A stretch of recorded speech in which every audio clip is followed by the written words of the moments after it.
মা তুমি আমার আগে যেও না গো মোরে, আমি কেমন করে দেব মাটি তোমার কবরে, আমি কেমন করে দেব মাটি তোমার কবরে, মা তুমি আমার আগে যেও না গো মোরে।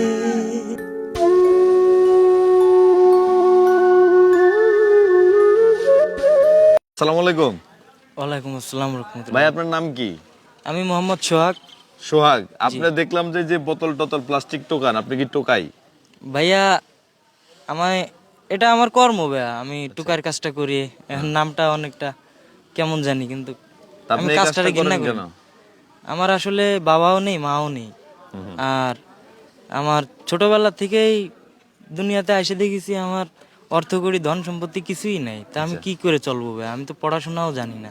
মানে আপনার জন্মের পরে আপনি আপনার বাবা মাকে দেখেন নাই? না ভাইয়া, দেখেন নাই? না। এই রাস্তাঘাটেই বড় জি, আমি হয়েছেন? এইভাবেই বড় হয়েছি। তবে আমার আমার নিজের আমি অনেকটা ঠিক রাখছি। আচ্ছা আমি কারোর কাছে কোনো চুরি কোনো গুন্ডামি কারোর সাথে জড়িত হই নাই, আচ্ছা। যা করছি একা। তার মানে ভিতরে আপনি আমি তো দেখলাম যে আপনি অনেক সুন্দর গান গান।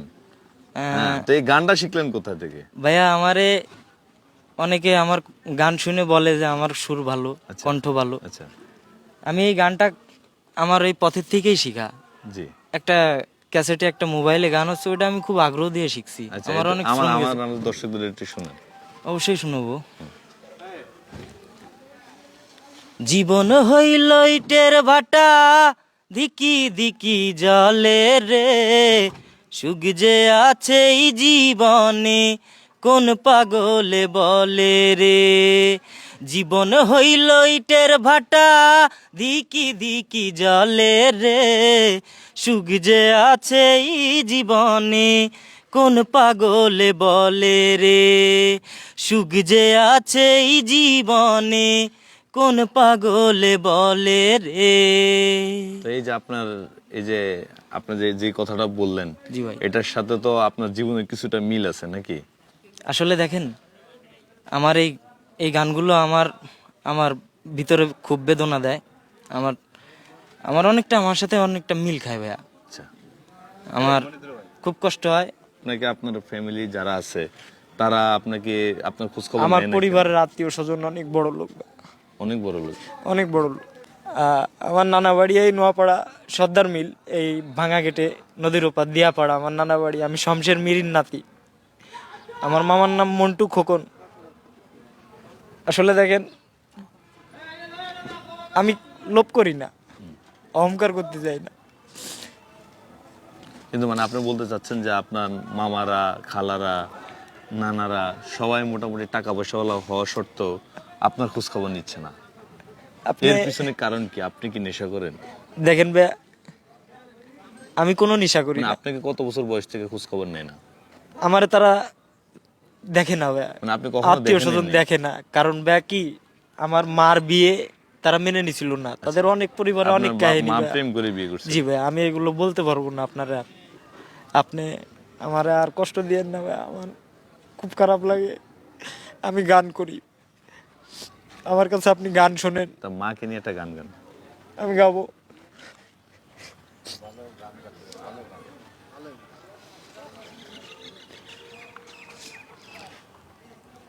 মা তুমি আমার আগে যেও না গো মোরে, মা তুমি আমার আগে যেও না গো মোরে, আমি কেমন করে দেব মাটি তোমার কবরে, আমি কেমন করে দেব মাটি তোমার কবরে, মা তুমি আমার আগে যেও না গো মোরে। নরম এই যে যে মায়ের কথা যেমন গান গান, যখন মায়ের গানটা গান তখন আপনার মানে মাকে পাওয়ার ইচ্ছাটা তো জাগে, যে মা কি জিনিস দেখতে ইচ্ছা হয়তো। ভাইয়া দেখেন, যার মা আছে সে বোঝে যে তার মা আছে।